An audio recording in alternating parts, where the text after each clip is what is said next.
Jai Mata Di friends, today we are going to talk about Old Man at the Bridge by Ernest Hemingway। जैसा कि हम जानते हैं Ernest Hemingway एक American novelist, short story writer और journalist थे।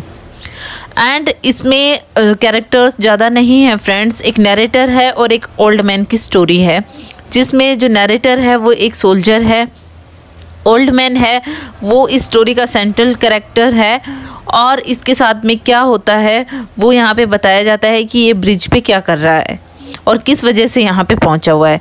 तो नैरेटर जो है एक सोल्जर है, जिसमें कि यहाँ पे जो एक civil war, Spanish civil war जो 1938 में हुआ था, उसकी स्टोरी बताई गई है यहाँ पे कि उस स्पेनिश सिविल वॉर के टाइम पे दो पार्टियाँ होती हैं, जैसे रिपब्लिकन या लेफ्ट विंग कह सकते हो, और एक राइट विंग होती है, और जिसको आप नेशनलिस्ट या फासिस्ट कह सकते हो।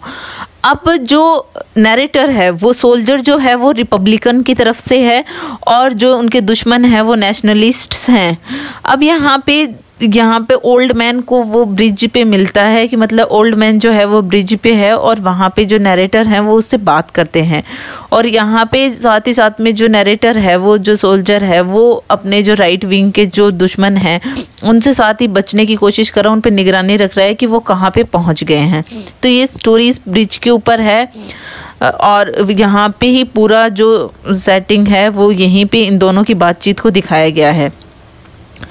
अब यहाँ पे जो स्पेनिश सिविल वॉर का जो टाइम है, इसमें ओल्ड मैन है यहाँ पे आकर एक जो इस ब्रिज के ऊपर बैठा हुआ है, उसके जो क्लोथ्स हैं वो डस्ट से कवर हो चुके हैं, मतलब डस्ट लगी हुई है, और इस ब्रिज पे बैठा है जो इब्रो रिवर के ऊपर है ये जो ब्रिज है।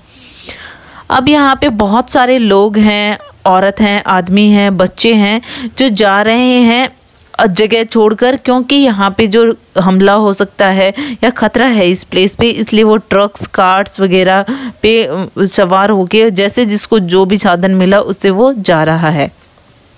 सोल्जर्स जो हैं वो सबकी हेल्प कर रहे हैं और यहाँ पे एक ओल्ड मैन है जो इसी ब्रिज पे बैठा हुआ है, बहुत थका हुआ, क्योंकि ये 12 किलोमीटर चल के आया है अपने गांव से, जहाँ पे ये रहता है वो 12 किलोमीटर चल के आया है। तो ऑफ कोर्स इतनी एज हो चुकी है और इतने ज़्यादा वो वॉकिंग करके आया है तो वो थका हुआ है। तो नैरेटर जो हैं उस सोल्जर्स को देखते हैं, वो लोगों की हेल्प कर रहे हैं जो नैरेटर है ब्रिज को पार करने में। और वो जब दूसरे ब्रिज के दूसरे एंड पे जाकर जब वापस आता है तो वो देखता है कि वो जो ओल्ड मैन है वो वहीं बैठा हुआ है। अब जब वो देखता है कि सब लोग तो जा चुके हैं जिनको वो जगह छोड़ने के लिए बोला है, यहाँ पे खतरा है, लेकिन ये ओल्ड मैन जो है ये हिल ही नहीं रहा अपनी जगह से। तो नैरेटर वहाँ पे आता है और उस ओल्ड मैन से बातचीत करने की कोशिश करता है। तो ओल्ड मैन से जब वो पूछता है कि वो कहाँ से आए हैं और कौन सा टाउन से आए हैं, तो वो ओल्ड मैन जो है वो कहता है कि सैन कार्लोस। उसको ये बोलने में बहुत अच्छा लगता है, स्माइल करता है कि वो ये चीज़ हमें ये दिखाती है कि वो अपने होम टाउन से कितना ज़्यादा लगाव रखता है। वो ये भी कहता है कि वो लास्ट पर्सन था जिसने अपना टाउन सैन कार्लोस छोड़ा था और वो अपने जानवरों की देखभाल करता था। वहाँ पे जो जानवर थे वो गॉट्स, पिजन्स और एक कैट थी। तो यहाँ पे वो कहते हैं कि लेकिन यहाँ पे जैसे जैसे खतरा बढ़ा और उसने टाउन छोड़ा, लेकिन अब नैरेटर जो है ये जो बातें बता रहा है ओल्ड मैन नैरेटर को, तो नैरेटर जो है वो डिस्ट्रैक्ट हो रहा है बीच बीच में, क्योंकि उसको देखना है कि राइट विंग के जो एनिमीज़ हैं वो कहीं अप्रोच तो नहीं करे, उनकी तरफ बढ़ तो नहीं रहे। तो कुछ माइंड उसका नैरेटर का वहाँ है और कुछ ओल्ड मैन की बातों की तरफ है। नैरेटर जो है वो ओल्ड मैन से ये भी पूछता है कि क्या उसकी कोई फैमिली है, तो ओल्ड मैन कहता है कि नहीं, उसका कोई परिवार नहीं है, सिर्फ अगर उसका कोई कुछ है तो वो हैं एनिमल्स। वो कहते हैं कि हाँ, उन एनिमल्स में कैट जो है वो ऑफ कोर्स सही रही होगी, मतलब ठीक ही होगी, लेकिन बाकी जानवरों के बारे में वो नहीं कह सकता कि उनके साथ क्या हुआ, क्योंकि बिल्ली तो अपनी देखभाल खुद कर सकती है, उसको तो सिर्फ दूसरों की चिंता है, दूसरे एनिमल्स की चिंता है। नैरेटर जो है वो ओल्ड मैन से पूछता है कि क्या है तुम्हारे पॉलिटिकल ओपिनियन। अब ओल्ड मैन कहता है कि मेरे कोई ओपिनियन नहीं है, पॉलिटिक्स में उनका इंटरेस्ट होगा भी क्यों। वो कहते हैं मैं 76 ईयर्स का हूँ 12 किलोमीटर चल के आया हूँ, मेरा कोई इन सब चीज़ों में कोई इंटरेस्ट नहीं है। वो तो सिर्फ ये बताते हैं कि वो आगे चलने के लायक नहीं यहाँ पे, इसलिए रेस्ट कर रहे हैं। तो नरेटर जो हैं वो कहते हैं कि ये कोई अच्छी प्लेस नहीं है कि यहाँ पे रुका जाए। हाँ, आप थोड़ी देर रुक कर यहाँ पे फिर आप आगे बढ़ सकते हो। तो यहाँ पे ये भी कहते हैं नरेटर कि तुम चाहो तो थोड़ी देर यहाँ पे आराम करके और फिर यहीं पे थोड़ा सा ट्रक वगैरह का मैं इंतज़ाम कर दूंगा जो तुम्हें बार्सिलोना छोड़ देंगे। लेकिन ओल्ड मैन कहता है कि लेकिन मैं बार्सिलोना जाकर क्या करूँगा, मैं तो वहाँ पे किसी को जानता भी नहीं हूँ। लेकिन फिर भी वो सोल्जर का धन्यवाद देता है कि चलो उसने उसकी हेल्प की। तो ओल्ड मैन अब जो है वो सोचता है कि मैं क्या करूं, अपने जो एनिमल्स हैं वो मैं वहाँ पे छोड़ आया हूँ, उनके साथ में क्या हो रहा होगा। और यही सारी बातें वो नरेटर के साथ में शेयर कर रहा है। वो बार बार में यही रिपीट कर रहा है कि जो कैट है वो तो सही होगी, वो फाइन होगी, जैसा कि मैं सोच सकता हूँ वो अपना ख्याल खुद रख सकती है। लेकिन नरेटर जो है वो ये सोच रहे हैं कि अदर एनिमल्स का क्या फेट होगा, उनके साथ क्या होगा। नरेटर जो हैं वो देख रहे हैं कि सारे लोग जो हैं वो इस जगह को छोड़कर जा चुके हैं और ये जो ओल्ड मैन है वो अभी भी यहीं पे बैठा है।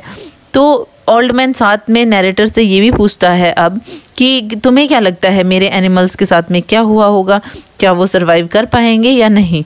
तो नरेटर कहता है कि अगर तुमने पिजन्स को अनलॉक कर दिया था जब वहाँ से तुम निकले थे, तो ओल्ड मैन ने कहा हाँ। तो नरेटर ने कहा तो हाँ वो उड़ गए होंगे, वो सही ही होंगे। ओल्ड मैन कहता है कि हाँ हो सकता है कि वो सही होंगे, जैसा कि वो बिल्ली के बारे में बार बार में कह रहे हैं कि वो तो सही ही होगी, उस तरीके से वो भी सही होंगे। अच्छा ये होगा कि मैं उनके बारे में नहीं सोचूं।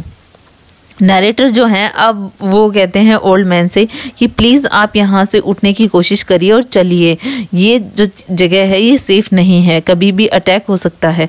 ओल्ड मैन जो है वो धीरे धीरे उठने की कोशिश करता है लेकिन वो खड़ा होकर नहीं चल पाता, तो वो वापस से बैठ जाता है और वो खुद को कहता है कि मैं सिर्फ अपने जानवरों की देखभाल ही तो कर रहा था। मतलब यहाँ पे उनके इनोसेंस से दिखाई गई कि ओल्ड मैन की मैं कुछ और तो कर, मेरी सिर्फ पूरी फैमिली एनिमल्स ही तो थे और मैं उन्हीं की देखभाल कर रहा था। अगर ये सब कुछ नहीं होता तो वो हैप्पी तो होता उनके साथ में।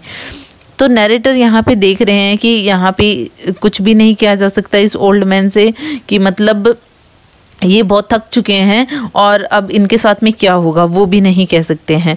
और नरेटर ये भी देखते हैं कि आज जो ईस्टर संडे है और जो उनके जो एनिमीज़ हैं, जो राइट विंग कह सकते हो, नेशनलिस्ट या फासिस्ट जो हैं, वो उनकी तरफ आ रहे हैं, मतलब इब्रो रिवर की तरफ बढ़ रहे हैं। बस वो प्लेन्स नहीं फ्लाई कर रहे हैं इस टाइम पे, क्योंकि जो आसमान में काफ़ी क्लाउड्स हो रखे हैं तो मौसम उनके खिलाफ है, इसलिए वो प्लेन्स वगैरह से तो नहीं अटैक कर सकते हैं।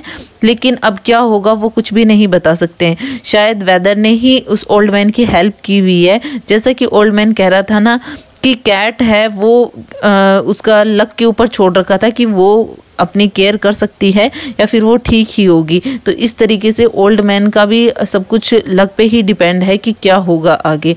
So friends, it is all about it. Hope you like it. If you like it, please hit the thumbs up button. Please subscribe the channel. Put your views and suggestion in comment box. So thank you.